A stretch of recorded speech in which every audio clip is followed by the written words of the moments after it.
одна из рабочих версий, которая, собственно говоря, подтверждается у нас записями с камер наблюдения, которые расположены в аэропорту, значит, что один из пассажиров просто случайно задел урну, которая находилась внутри. Значит, большое помещение, глухой звук металлический, громкий.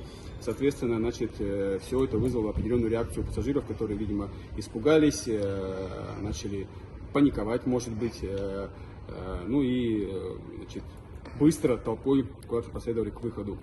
Вот, значит.